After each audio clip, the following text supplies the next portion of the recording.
it's not very often that you get to watch a documentary that feels almost like a fiction because it's so well filmed that you can't understand how he got the footage that he got.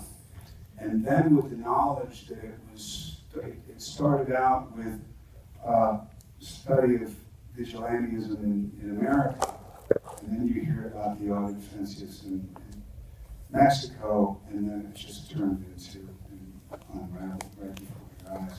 And you had, I would encourage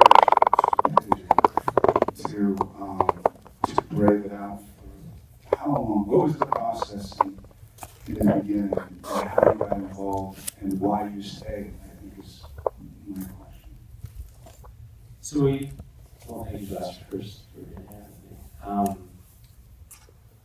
Filmed it for about a year. I was fascinated by sort of what motivated men and women to take up arms. First started filming in Arizona for about 4 months. And then my father actually sent me an article about the auto defense Michoacan, and read when I read it, I knew I wanted to create this parallel story of vigilantism on both sides of the border. It took a few weeks for my mom to start talking about ag after that. Yeah, I mean, it was a crazy journey. You know, I was embedded with these guys for about a year, and the story unraveled in a way I never could have predicted or imagined. And you know, when I first stepped foot in Mexico, I really thought I was telling like a really, in the classic sort of Western sense, a story of guys in white shirts versus black shirts, you know, good guys versus bad guys. And over time, those lines between good and evil became ever more blurry. I mean, that's the thing that got me when I first watched it, and this is the thing that I'm reminded of, and I brought it up before, but I'm organically reminded of it now. And that's, you know, I have this thing about community. Like, I don't really cry when bad things happen necessarily, I do, but I cry much easier when I see an act of bravery, and when somebody in that kind of Howard Zinnian mentality, somebody who shouldn't have the bravery to actually stand up against, you know, it's like Tiananmen Square type stuff, you know, and with this, I was so happy to know, having done Sicario, having spent a lot of time in Mexico myself my whole life, having seen some of the awfulness down there, and remembering how great it was when I was a kid going down there, and realizing that there were people that there were still people like that, you know, and it became very emotional for me. And the fact that you were there to see that happen, and the fact that nobody's, I don't know, it's like greed touches everybody. I mean, that little monster. So you're watching the movie and you're going, oh my God, it's finally going to turn around after so many years of this horror. And yet the people who create this ray of hope are just as corruptible, if not more than anybody else. So I think ultimately, what danger, what did you go through? I mean, did you befriend anybody more than anybody else? And did that ever get you in trouble? Did you charm them? I think they're hard to charm, some of those guys. You know, I think the reason I was able to do what I was able to do is sort of a few things. One is truth, you know, and transparency and honesty. You know, I went down there, I told, you know, without any agenda, without any sort of preconceived notions on where the story was going to go or what I wanted the story to be. You know, when I first called the doctor, I was introduced to him through journalists. I called her first, actually, and I talked to her, and she said to me, I asked her, you know, what's he like? And she said, he's the most interesting man I've ever been around. As a documentary filmmaker, those are nice words to hear. But I told him, you know, I want to come down and document your story. I want to document the story of the auto defenseless. And, you know, when I first stepped foot in Mexico, I told him and I told everyone that I was there, you know, I'm not here to take sides. I'm here to, you know, document the story. And I think that allowed me to sort of get in with all the different groups that eventually emerged. But then time time was really important. You know, I didn't just parachute in and parachute out. I wasn't there for 3 days or 4 days. I was there for almost a year, developing relationships, developing storylines, developing, you know, rapport with the good guys and the bad guys. And, you know, I think, you know, they are risking their life to fight for this, and I think there was a level of respect that I was there alongside them, doing the same, even though I had no sort of skin in the game, other than wanting to tell their story. So I think they respect me for that and allow me to, you know, continue filming with them. How do they feel about you now? I don't know. We'll see. We'll see. Did you go down there? I remember when you and I met, we went, and you were thinking about going down to Mexico, but you weren't sure. So yeah, the movie just opened in Mexico as well, and I was down there. We fought really hard to make sure it was shown down there, and I went down to the premiere, introduced the press. You did? I did go down there for just 2 days. It was really, really emotional actually to screen the film with the Mexican audience, to see the reaction. I think a lot of people were shocked. You know, there are many different Americas, there are many different Mexicos. And you know, I was in DF, I was in Mexico City, and I think a lot of the people there had a hard time grasping that this is their country. You know, this is 3 hours away from where they live. And how did they feel about you? What was the perception? That you, because you have exploited it, which brings a lot of attention to it, which is a great thing, but it also, in how Mexico is seen right now, I know a lot of people turn a blind eye, and they forget that we were saying, Cubans down there, there's children, there's schools, there's universities, there's people trying to live a life, and there's a lot of people down there. I said in the last Q&A, that Juarez is considered per capita the most dangerous place on the planet right now. There is no place on the planet that's more dangerous than Juarez, and yet you've now exploited it even more, but it's not in a mythological way, it's in a very human way. So how do they feel about that? They feel like, wow, at least people outside of, or, you know, this country are going to know, or, you know, they feel No, you know, I think you know, my goal with this film is to really sort of take this issue out of the headlines, and put myself, put my camera, put my team, you know, right in the middle of the action to see the effects of this narco violence on everyday people, and then the response of everyday people rising up to fight back. I think for the most part, people were grateful. I mean, I don't think there was a dry eye in the room screening the film. I think they were grateful that I was able to show what was really happening. And you know, I think there's some people, you know, a few people that actually more so in the States sort of wondered, you know, me as a gringo, you know, what life did I have to tell the story? And I just, you know, I don't look at life that way.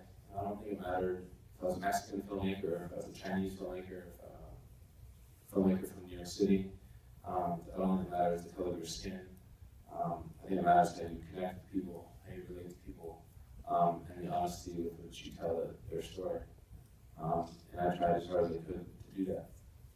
You did an amazing job. It's an amazing film. It was really nice to hear.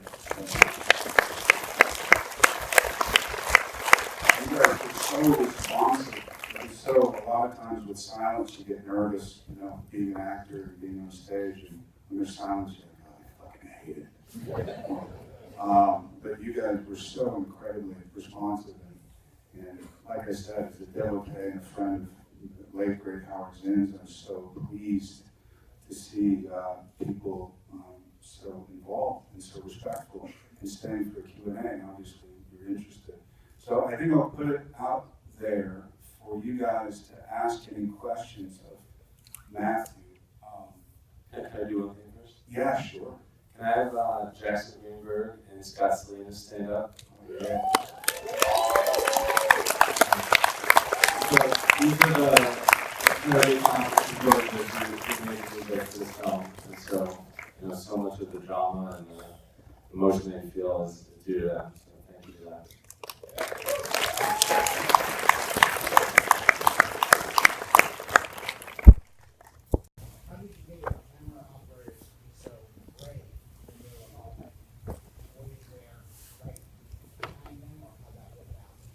how did you get your camera operators to be so brave? And were you what? Behind them? Yeah. Going, get that. Yeah, I was going to ask you that. And how many cameras were there? Were there only one? Were there several? Well, it helped being one of the cameramen. So I shot most of the film myself. And then I had another talented shooter at Polo with me as well. I was always there at all times. And we also shot 2 cameras during the big sort of crowd scenes, bigger scenes. But for a lot of more intimate scenes, the shootout, the torture scene in that lab, I was just shooting alone by myself. It just, you couldn't have a crew with you. And so, you couldn't fit a crew in the back of that car when the guys get interrogated. It's just, they're trying to have the film. It couldn't work that way. So, even when you were in the car, and I think it was the white Cherokee who was shooting you, and it didn't look like an episode of Cops. You looked like you were scared out of your mind, and it suddenly totally disappeared, and then you sort of, you got your bearings and all that, but it looked very incredibly real. In that moment, obviously, when you put the camera down, when it wasn't appropriate for you to be filming, and yet you heard the whole thing, obviously there has to be something inside you that says, if I'm caught, this is a very, very bad thing for me. And I don't know if you ever felt like you could talk yourself out of it, if you were that friendly with them, or if it was really like, okay, this is becoming a life or death issue and something's going severely awry. I'm not a war reporter. I've never been in any situation like this before. My last film was on healthcare in the U.S., which is a different kind of battle, I guess. It was frightening. There was no way around it. And I think for me, actually being behind the camera and focusing on exposing, flying out of that car and re-racking the iris, calm me down in a lot of situations, and making sure the record button was on. Just like basic things, calm me down. I do also want to say that there's thousands and thousands of journalists all around the world telling difficult stories. We're just among some of them, and also there's dozens and dozens of journalists and filmmakers in Mexico who've died telling this story. So we're very lucky. One of the president's attaches asked me to have lunch, and they wanted their version of the story to be told, so they wanted to make sure that I was on point with my messaging.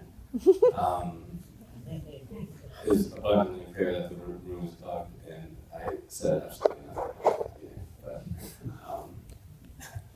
do you have any more questions? I just want to make sure. Yeah. You said your father sent you that article about the other defenses you were in Arizona. So when you went down to Michoacan, can you talk in that point of inception about your process? Did you just go down and it was just you and a fixer figuring it out, just throwing stuff at the wall, or did you go down with a crew?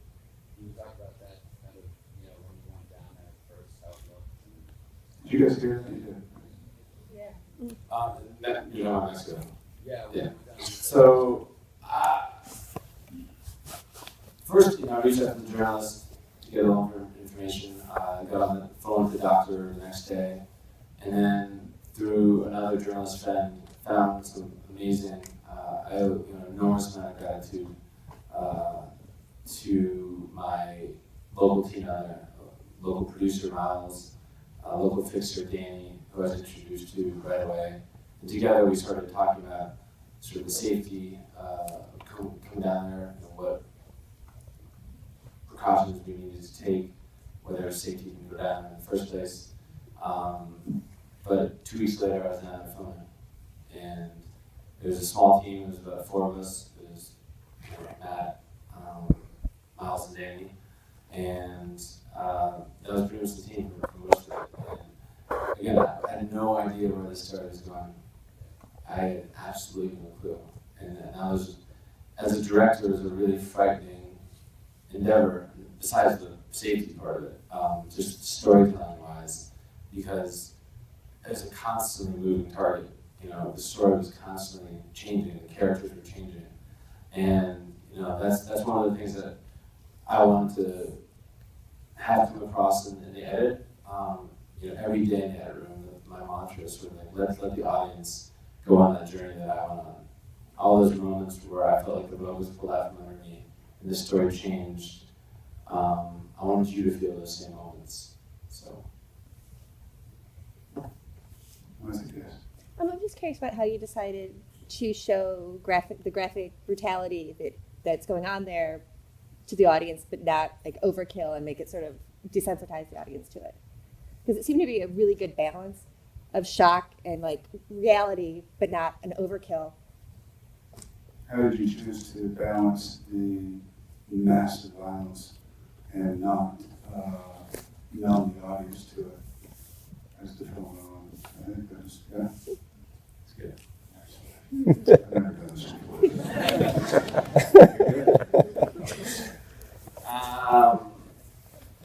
It was hard, you know. There's a tightrope that we were walking.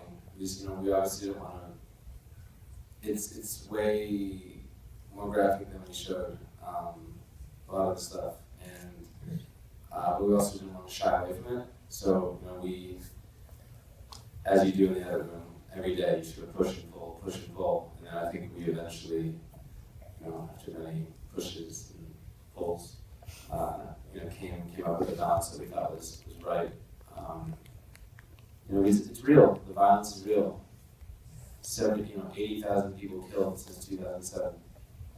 20,000 people disappeared since 2007. Gone. And you know, I think that's one of the things that really struck me being down there is the suffering of everyday people. You know, living in a society where government institutions have failed, living in a lawless world.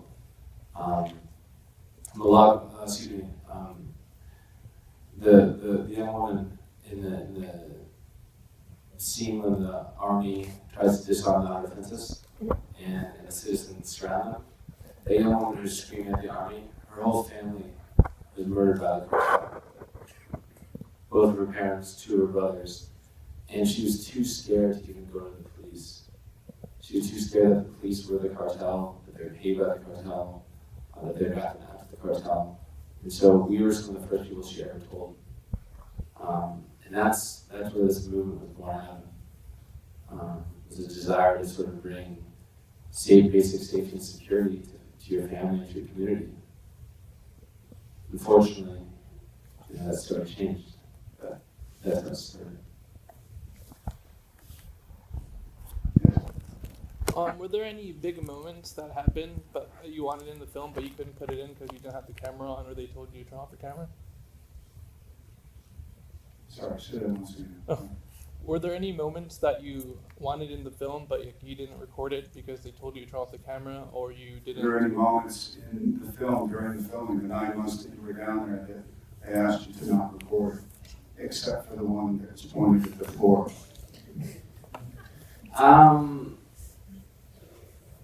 Josh just answered the question for me. I think that was one of the one of the big moments where they asked me not to record.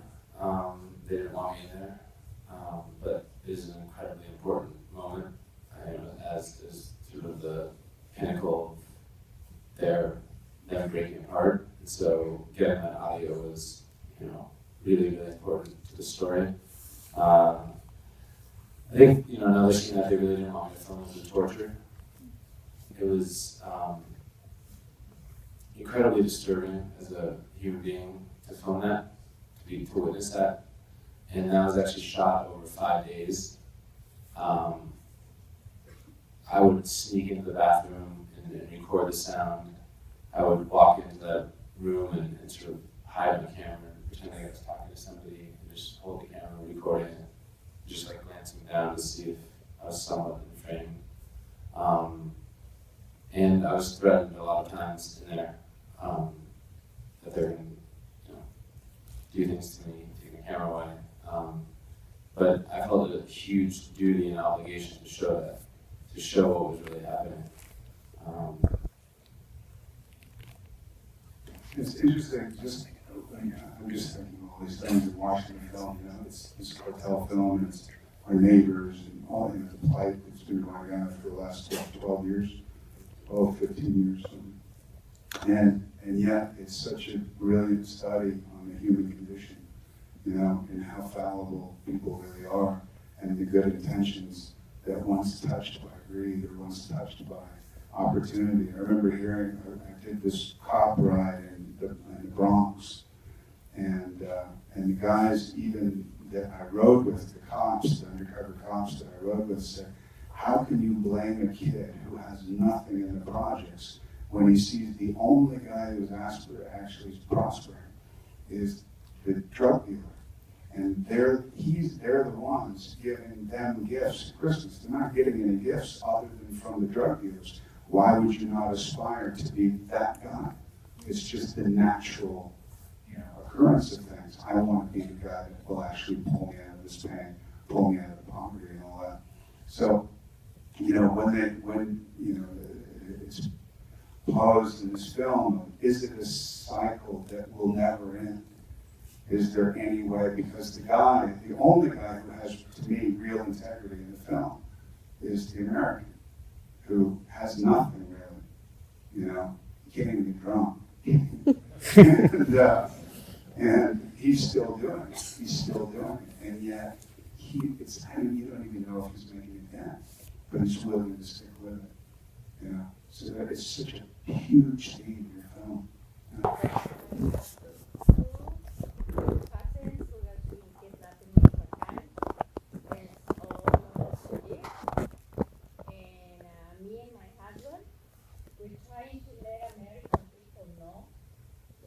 About what is happening to get support, because all that is happening in Tierra Caliente, which is called the whole state Guerrero, Michoacán. I'm from Guerrero, but my family lives in both states. So right now, at this moment, my family who lives in Michoacán, most of them are really brought in here, and we can find my cousins yet. We can, and we want the United States and U.S. citizens also know that we need support, we need help, and this is a huge way to let all the people know what is going on. We try to put on the media some information, but what we did, we were hoping that there was one person, one American, who will put their eyes into what is going on in Mexico. It's not only Tierra Caliente, it's the whole country. But what happened is, I born in Tierra Caliente. There are brave people. They stand up for their rights, but Tierra Caliente is not the worst state. It's Jalisco and Chihuahua and Tamaulipas. But they are under the cartel and under the government speed. They don't open their mouth because they are scared. But thank you so much for showing the United States people, and I'm hoping all over the country, so that the United States can start the Merida plan, because the weapons are not for fighting the narcos, they are for killing innocent people.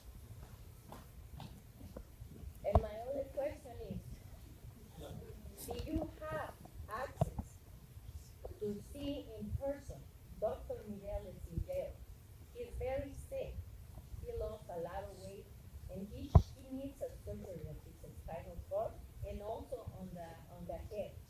I want to know if you have access to see it. Did you guys hear that? Basically, she has two cousins. I believe her and her husband had two cousins that have been kidnapped 1 year ago in Michoacán, right? And they haven't found them yet, and they're here to inform anybody who will listen in our country of the plight that goes on with what you just basically watched. And then also the second question is, do you have any personal involvement in what will happen to the doctor in his health, especially in the spinal surgery and the head surgery that he continues to need? Yes? first of all, thank you for sharing that. I'm obviously so sorry to hear about your cousin. It's horrible, what's continuing to happen there. And, I hope that this film can shed light on what's happening. I hope that this film can show people that there's a war that's happening, with our neighbor, our neighboring country. A war in which, as I said, 80,000 people were killed, 20,000 disappeared. A war that we're connected to. We talk about ISIS, we talk about all these horrible things happening around the world, which are horrible. But this is happening on our doorstep. And we're connected to it. We're somewhat responsible for it. And I hope that this film can really ignite a conversation around that. As far as Dr. Morales, I've not been able to see him in jail. We've tried numerous times. Getting to a Mexican prison is, I don't have a good comparison, but it's not possible. We've tried very hard, and there are rumors in Mexico that the release of the film down there has really pressured the government, and that's why he might be getting released in the next couple of days. We'll see if that happens. So, one last question. Really good question. Right in the middle. Thank you for that. I'm sorry I didn't call on you earlier. Yes, you mentioned multiple times that you weren't sure where the movie was going, where the documentary was going. And I'm curious, first of all, what was that moment that you said this was what you were going to make a documentary about? And just for the future, what would be your next type of documentary, given your experience on this one? Would you do it again, kind of like a second step of this, or would you do it on something else? There's many bad things going on in the world, so what would your next film be? My mom wants me to make a film on bees. Killing bees. You want to do that together? Cupcakes. Mom looking for cupcakes these days. Sorry, the beginning part of the question was, when did I know that I had the film? What got you to decide on this as a topic to do the documentary? Being from New York? Yeah, I wish I had like a good answer for that. I have no personal connection. I have no family. I was drawn to this story. I was moved by the story. I was fascinated by the story, and I became obsessed by telling this story. And I kept going down there until I felt like I had the story. And I think when the meth cooker was wearing the government uniform, who was the defensa, now the government official, who was the meth cooker, who is the meth cooker, when that all sort of, when that interview happened, I knew that the story came full circle. I got on the next plane back to New York and started putting the film together. So, yeah. But you guys for being here. I want to thank Josh for doing this.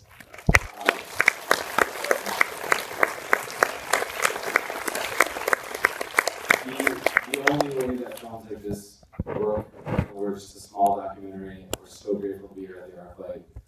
The only way they work is if you tell your friends, if you tweet, if you Facebook. Even if you hate the film, please tell your friends about it.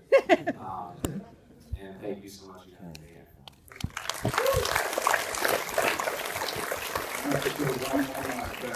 Yes, it's your guys' support, obviously, that helps, but it's very rare. I've never done this before, and not that it's great that I'm doing it or anything. I just felt the need to do it, because it's very rare that you find a filmmaker like this. It's very rare that you find a guy with bravery that's so heart-driven, a guy who did something about, the healthcare, which is amazing, and can go and do a film like this and stick with it for 9 months. There's something about, like a photojournalist who shows up in a place for a week, or you can charm everybody for a couple of weeks. The fact that you were down there for 9 months is mind-boggling to me, and nothing happened to you horribly.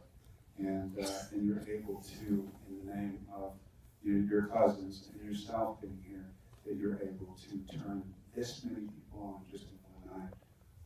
And these people will tell a lot of people, I'm shield. Thank you guys very much for coming.